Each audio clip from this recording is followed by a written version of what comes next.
El 3 de junio de 1991, a un mes de finalizar la Asamblea Nacional Constituyente, se iniciaron en Caracas, formalmente, las rondas de negociaciones entre la coordinadora Simón Bolívar y el gobierno de Colombia. Estas primeras conversaciones delimitaron una agenda de trabajo que incluía, primero, estudiar la posibilidad de una fórmula de cese al fuego y a las hostilidades. Segundo, una favorabilidad política. Tercero, acciones del Estado contra los grupos paramilitares. Cuarto, elementos para la democratización de la política económica y social. Y quinto, desmovilización e inserción a la vida civil. Sin embargo, mientras se llevaban a cabo estas conversaciones y los preacuerdos en Caracas, la coordinadora en Colombia intensificaba el terrorismo para mostrar fuerza ante la opinión pública y para valorizar la necesidad de un acuerdo con ellos. Luego de 3 rondas de negociaciones, estas se suspendieron cuando el ELN realizó un atentado a la caravana que regresaba de una correría política en el Cauca, en la que se salvó milagrosamente el presidente del Congreso, Aurelio Iragorri. Durante estas rondas de negociaciones, la Corriente de Renovación Socialista, un grupo disidente del ELN, ofreció exponer sus criterios sobre paz y acogerse a un diálogo. Sin embargo, la coordinadora guerrillera objetó la participación de este grupo en las conversaciones, situación que obligó a la CRS a buscar después su propio espacio. Entretanto, el país ya contaba con una nueva constitución que, entre otros aspectos, mantuvo el sistema político, pero ajustado a las nuevas necesidades del país. Entre los ajustes más significativos estuvo la circunscripción nacional de los senadores. Era como una invitación a la apertura política para sectores como la guerrilla y los indígenas. La nueva Constitución dio al Congreso, frente al Ejecutivo, mayores atribuciones al control político. Se creó la Corte Constitucional, la Fiscalía General, independiente de la rama ejecutiva, y la importancia al ciudadano, quien vio ampliados sus derechos y fue dotado de elementos efectivos para recalmarlos, como la acción de tutela. Se iniciaba el camino hacia un ejecutivo con un poder más balanceado frente a las otras ramas del Estado, con mayores controles y con responsabilidades más definidas. En este nuevo marco se reanudaron las conversaciones con la coordinadora guerrillera, esta vez en Tlaxcala, México, pues los sucesos de Venezuela, donde se intentó dar un golpe militar al presidente Carlos Andrés Pérez, hacían inconveniente volver a este país. En medio de las críticas se empezó a discutir el tema de la política económica vigente. El gobierno envió a altos funcionarios del sector económico y pidió también la asistencia de dirigentes gremiales a las conversaciones. Se esperaba que la discusión abierta sobre estos temas dejara en claro que no habría temas intratables y además que la coordinadora poco o nada tenían como argumento válido para continuar en el alzamiento armado. La opinión pública, sin embargo, se preguntaba por qué el gobierno se sentaba a discutir de igual a igual con la guerrilla sobre temas que estaban muy alejados, en apariencia, de las causas del conflicto. Las conversaciones entonces se fueron debilitando por la dificultad de llegar a acuerdos viables que condujeran a un propósito útil con destino a la paz. Aquí en esta capilla del siglo pasado, adecuada hoy para eventos especiales, el gobierno y guerrillas colombianos iniciaron la 6ª etapa de conversaciones de paz. Las partes en contienda tienen claro que esta etapa que se inicia hoy está debilitada. Por ello, están dispuestos a devolverle la credibilidad al proceso de diálogo luego de 4 meses de suspensión de las negociaciones. Estos son los protagonistas, los responsables de que la paz política sea una realidad en Colombia. No habrá de ninguna manera en la parte que le corresponde al gobierno temas vedados. No habrá temas tabú. Todos los puntos de la agenda están dispuestos a abocarlos el gobierno nacional. Pero la Coordinadora Nacional Guerrillera no se quedó atrás. También le dijo al gobierno que tampoco tiene temas vedados. El cese al fuego también lo discutirán paralelamente o simultáneamente con otros temas, como lo planteó el gobierno nacional. Desde Tlaxcala, México, Jairo Gómez informó. De nuevo, el doble juego de la coordinadora y la falta de control sobre su gente hizo crisis. El exministro Argelino Durán Quintero, quien había sido secuestrado en Ocaña, norte de Santander, por un grupo disidente del EPL y por quien se había pedido insistentemente la libertad, murió en poder de sus captores. Las conversaciones entre la coordinadora guerrillera Simón Bolívar y el gobierno se rompieron el 4 de mayo de 1992, ya sin posibilidad de reanudarse, y se esfumó así la esperanza, débil, pero aún vigente, de ampliar la paz hacia los grupos que aún estaban en armas. El gobierno, sin embargo, optó por una fórmula distinta en estrategias de paz. Trató de atraer fracciones de guerrilleros que fueran disidentes de las FARC o del ELN y promover las deserciones, fraccionadas o individuales, dándoles facilidades y garantías a quienes se retiraran de la vida guerrillera. En 18 meses, de manera individual, más de 120 guerrilleros se acogieron a este esquema y otros 300 se desmovilizaron como fracciones disidentes. Pero lo más significativo, después de la ruptura con la coordinadora guerrillera Simón Bolívar, fue la consolidación del proceso de paz con la corriente de renovación socialista. Este proceso fue largo y difícil, pero finalmente se llegó a un acuerdo de paz firmado el 9 de abril de 1994. Un hecho relevante en este proceso fue el acompañamiento en la etapa final de la comunidad internacional, tal vez el más destacado en los procesos de paz en Colombia. Se contó con la presencia de importantes representaciones diplomáticas y de organismos internacionales. Paralelamente a las negociaciones con la corriente de renovación socialista, el gobierno inició en Medellín un proceso de paz con grupos de las llamadas milicias urbanas. Son estos grupos que iban desde bandas de delincuentes comunes hasta grupos de guerrilla urbana con entrenamiento y cierta capacidad de acción terrorista. La negociación con las milicias fue uno de los procesos que más potencial pudo haber tenido en la consolidación de la paz en el país. Este proceso permitió una modalidad distinta a los otros procesos de paz, por varias razones. Se aceptó que un grupo de esta naturaleza pudiera ser objeto de un arreglo pactado. La idea era convertir a la organización de milicias, transformada en una entidad civil y legal, pero manteniendo sus liderazgos naturales, en una organización de vigilancia comunitaria. Y además se daba el ofrecimiento de obras para los barrios donde las milicias operaban. Este proceso permitió la desmovilización de 504 milicianos y la entrega de un número sustantivo de armas. La mitad de la gente se incorporó a actividades civiles corrientes y los otros a la cooperativa de seguridad creada como resultado de estos acuerdos. Sin embargo, esta iniciativa de paz tuvo tropiezos: el asesinato de uno de los líderes y el cambio de gobierno que llegaba con una aspiración de paz diferente. Durante estos 15 años de intentos, fallidos unos y otros exitosos, Colombia aprendió a la vez la tolerancia, pero se vivió la frustración. Se logró la paz con 9 grupos armados, unos grandes y otros pequeños: el M-19, el Ejército Popular de Liberación EPL, el Partido Revolucionario de los Trabajadores PRT, el Grupo Armado Quintín Lame, la CRS Corriente de Renovación Socialista, escisión del ELN, los grupos Francisco Garnica y Ernesto Rojas, ambos escisiones del EPL, las milicias populares del Valle de Aburrá y las milicias del pueblo y para el pueblo de la ciudad de Medellín. Miremos qué lecciones se pueden extractar de los procesos de paz que han tenido éxito. En primer lugar, eran políticas de nivel presidencial, en las que se exponía con claridad en documentos la visión del gobierno sobre la paz, la Iniciativa para la Paz de Barco o la política anunciada por Gaviria al principio de su gobierno.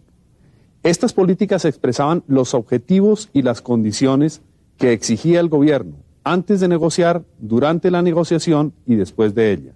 Decían estas políticas qué estaba dispuesto a dar el gobierno. Especificaban también los temas en los cuales el gobierno estaba dispuesto a buscar acuerdos, en qué áreas se comprometía el gobierno y en cuáles no. Se clarificaban las garantías ofrecidas y se precisaban cuáles eran los resultados que se esperaban de la paz. Con una política pública de nivel presidencial, todo el mundo sabía a qué atenerse, y así se reducía la incertidumbre de todos los interesados en la paz, fueran estos amigos o enemigos. En segundo término, tanto la política de Barco como la de Gaviria despejaban un aspecto central: el significado de la paz. La paz era entendida como el fin del alzamiento armado, como el final de la guerrilla, como resultado de procesos de discusión política en los cuales se les daba espacios de debate y de discusión a quienes hubieran estado alzados en armas. Esta definición significaba claramente negar la posibilidad de negociar el contenido de reformas o el contenido del régimen político e implicaba una tácita aceptación por parte de las guerrillas de la legitimidad de las instituciones. No se trató de una negociación en la cual las partes acordaban las reglas del juego para el resto del país, o sea, gobierno y guerrilla se sentaban a definir el futuro del país, sino se trataba de una negociación limitada, por cierto, en la que se concertaron las reglas de juego para quienes dejaran las armas. En tercer lugar, la política de paz de las dos administraciones, Barco y Gaviria, fue clara en cuanto el acuerdo de paz debería significar que el grupo guerrillero terminaba como grupo guerrillero. No se aceptaban entonces intermedios ni situaciones de transición, como lo fue el caso de las FARC, que aún estando en actividad como guerrilla creó la Unión Patriótica en el proceso de paz de Belisario Betancur. El final del proceso se entendía entonces como el abandono ostensible y verificado de las armas de la guerrilla y el perdón jurídico por parte del Estado a quienes se desmovilizaban. Estos principios fueron comunes y le dieron a los procesos de paz una cierta confiabilidad al conocerse de antemano sus alcances, sus limitaciones y los resultados esperados. Así, ni la guerrilla podría abrigar expectativas diferentes, ni las Fuerzas Armadas tampoco podrían interpretar los resultados de una manera distinta a la política pública, y tampoco la ciudadanía tendría por qué sorprenderse de los contenidos de los acuerdos de paz. Si bien los principios centrales de la política de paz de Gaviria eran los mismos que venían de Barco, las circunstancias políticas del momento llevaron a introducir modificaciones en ciertos elementos y procedimientos. Se eliminó de entrada la exigencia de un cese al fuego unilateral por parte de la guerrilla para empezar los diálogos. A cambio de esto, se ofreció negociaciones en medio de la confrontación, pero poniendo como primer tema de la agenda la definición de un cese al fuego bilateral a convenir. En la ronda de conversaciones de Caracas, el aceptar negociar en medio del fuego cruzado provocó una severa crisis. La crisis se provocó cuando la guerrilla cometió un atentado contra el presidente del Congreso, Aurelio Iragorri, lo que hizo imposible para el gobierno continuar los diálogos. Se reanudaron meses después en Tlaxcala, México, y de nuevo un acto criminal de la guerrilla llevó a la ruptura definitiva de los diálogos con la coordinadora. Ahora, los resultados tangibles y directos de los procesos de paz para la gente que ha sufrido directamente la violencia son mixtos.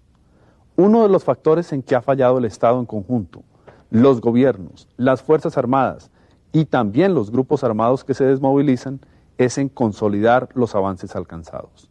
Las regiones del país en las que algún grupo guerrillero o paramilitar o de milicias ha tenido presencia y que cesa en su actividad en virtud de acuerdos de desmovilización, vuelve a caer fácilmente bajo el azote de otro grupo armado. No se logra entonces pacificar las regiones de manera sistemática. Ha habido éxitos en unos casos y en otros no. En Urabá, por ejemplo, ni la desmovilización de las guerrillas en el 90, ni de los paramilitares en el 90 también, ni las gestiones de justicia, ni los incrementos en el ejército, ni el interés político nacional y regional, ni las inversiones en obras y servicios han servido para que esta zona se pacifique. Otras áreas del país tienen experiencias menos trágicas, pero de todos modos los alcances de ese inmenso esfuerzo político de obtener la paz por medio de negociaciones no se sostiene territorialmente. No se ha logrado, por lo tanto, que la gente que sufrió los enfrentamientos en las zonas de violencia goce, a partir de los acuerdos de paz, de una nueva situación de tranquilidad.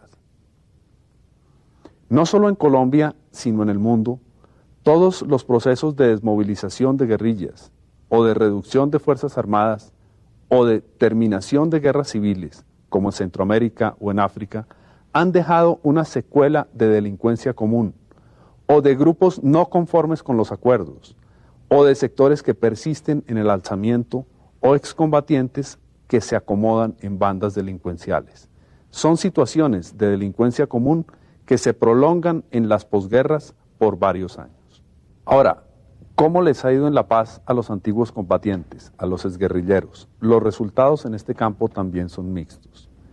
En Urabá, el EPL, los antiguos militantes del EPL, llamados Esperanza, Paz y Libertad, han sufrido una tenaz y cruel agresión por parte de las FARC. Pero de otro lado, los procesos que se han llamado de reinserción se han hecho de común acuerdo entre los grupos desmovilizados y el gobierno. Estos procesos de reinserción han tenido proyectos socioeconómicos, proyectos productivos, proyectos en general que buscan que los antiguos guerrilleros se puedan adaptar a las condiciones de la vida civil. La continuidad de los elementos centrales de la política de paz entre Barco y Gaviria fue importante, pero también tuvo un elemento negativo. La política era predecible y ello le fue quitando atractivo a aquello que se podía negociar. De otro lado, también se eliminó por completo el costo de persistir en el alzamiento armado. Lo primero, que la política sea predecible, ha significado que la guerrilla sabe, en términos aproximados, aún sin empezar a negociar, qué es lo que se le va a dar. Lo segundo implica que la certeza de una amnistía o de un indulto le ha quitado todo temor de sanción jurídica a quienes pertenecen a la guerrilla. Pueden hacer cualquier cosa, pues saben que si hacen la paz, sus actos quedarán sin sanción. Estos dos elementos hacen ahora más difícil que un gobierno pueda ofrecer algo atractivo y que los guerrilleros tengan algún temor para pagar por sus delitos. Todos los procesos de paz han tenido 4 elementos comunes: diálogo entre las partes, acuerdos militares, acuerdos políticos y soluciones jurídicas para los rebeldes. El primero, el contacto entre las partes en conflicto. Este puede ser directo entre el gobierno y los insurrectos, tal como se hizo en los gobiernos de Barco y de Gaviria. En todos estos casos se acudió a que el diálogo se llevara a cabo entre representantes del presidente de la República y los comandantes de los grupos armados. Antes, en los gobiernos de Turbay y Betancur, este tipo de diálogos los hicieron comisiones no gubernamentales actuando como mediadores o como intermediarios entre guerrilla y gobierno. En otros países se ha utilizado que este diálogo lo hagan entidades internacionales, actuando también como mediadores entre las partes. Así sucedió en el caso de las Naciones Unidas en la paz en El Salvador. En Colombia, esta modalidad, la de mediadores internacionales, no se ha ensayado en ninguna ocasión. Además del diálogo entre las partes, para llegar a la paz se requieren también acuerdos de carácter militar. Se trata de un conflicto armado y por lo tanto los aspectos militares son indispensables. Hay en este campo acuerdos temporales por definición y arreglos definitivos. Los primeros, los temporales, se refieren a situaciones en las cuales se suspende o se limita la actividad militar. Se pueden llamar ceses al fuego o treguas y pueden ser suspensiones o mutuamente acordadas entre las partes o pueden ser iniciativas de una de las partes en conflicto.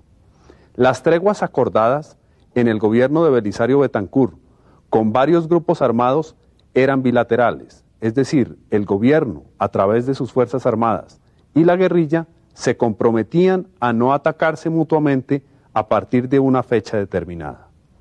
También pueden hacerse treguas unilaterales, como las que se exigían en la política de paz de Barco a la guerrilla, y como las que cumplieron los grupos que finalmente firmaron la paz en este período.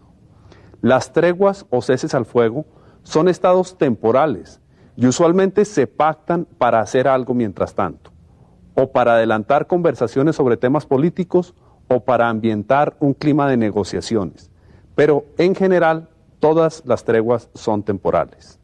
Pero en temas militares los acuerdos de paz tienen un elemento que es el definitivo, y es aquel que se refiere a la desmovilización o terminación del alzamiento armado. Esto quiere decir que el grupo armado, el grupo que se ha alzado en armas, se desmoviliza, se desarticula como grupo armado como resultado de los acuerdos y deja las armas con las que se ha alzado contra el Estado. Otro elemento de los acuerdos de paz es el de los diálogos políticos. Es el que contiene la discusión sobre las propuestas de interés para la guerrilla. Estos grupos, los guerrilleros, son alzados en armas por razones políticas y por lo tanto la paz con ellos tiene necesariamente que pasar por un diálogo y por unos acuerdos de carácter político. ¿Cómo, dónde y con quién se hacen estos diálogos? Puede variar. En los acuerdos frustrados del gobierno de Betancourt, este diálogo político lo hacían representantes de las guerrillas y voceros de distintos sectores civiles y políticos. La queja de la guerrilla en esos momentos era que este escenario no tenía capacidad de decidir nada. Eran un espacio de discusión, pero no de acuerdo ni de toma de decisiones. En los acuerdos de Barco con el M-19 se creó un mecanismo especial llamado mesas de trabajo, a las cuales se invitó a voceros de sectores sociales y políticos, pero a diferencia del procedimiento adoptado durante el gobierno Betancourt, los partidos liberal y conservador, a nivel de sus máximos jefes, se comprometieron a aprobar en el Congreso lo que saliera como consenso de las mesas de trabajo. Así se obtuvo el acuerdo político que se hizo con el M-19. Con el EPL, el PRT y el Quintín Lame, durante el gobierno de Barco y la transición al de Gaviria, se orientó el diálogo político a permitir a los representantes de las guerrillas, una vez se desmovilizaran, un acceso a la Asamblea Nacional Constituyente. Se trataba de darles un espacio de decisión sobre sus proyectos políticos, darles acceso a un escenario de cambio que tenía todas las capacidades para poder llegar a acuerdos y a decisiones. Una vez logrados acuerdos de tipo militar y de tipo político, los acuerdos de paz han terminado con una fórmula de solución jurídica a la situación delincuencial en la que están los guerrilleros. Las fórmulas en Colombia han sido de amnistía o de indulto, o sea, se ha borrado la pena o se ha borrado el delito para quienes lo hubieran cometido. Son fórmulas de perdón jurídico a quienes se alzaron en armas contra el Estado. La Constitución colombiana así lo permite y en la historia se han aplicado múltiples amnistías para la rebelión en nuestro país. Puede haber, sin embargo, otras fórmulas que se han usado en otros países, mecanismos de arrepentimiento o comisiones para esclarecer hechos violentos. En otros casos, como la paz en la antigua Yugoslavia, se excluyeron de la paz a los crímenes de guerra. Estamos los colombianos acostumbrados a que la paz termine en amnistía, que es lo que hemos usado en nuestro país. Pero esta no es la única forma. Puede haber otras que no signifiquen una ofensa social por perdonar a quienes han cometido tan graves delitos. Entre 1990 y 1994 se incorporaron a la vida civil un total de 5.200 guerrilleros. Dejaron las armas y se vincularon a la política y a la vida normal del país. La paz completa para Colombia no ha llegado, pero para quienes dejaron las armas valió la pena hacer la paz y para el país también valió la pena. Buenas noches.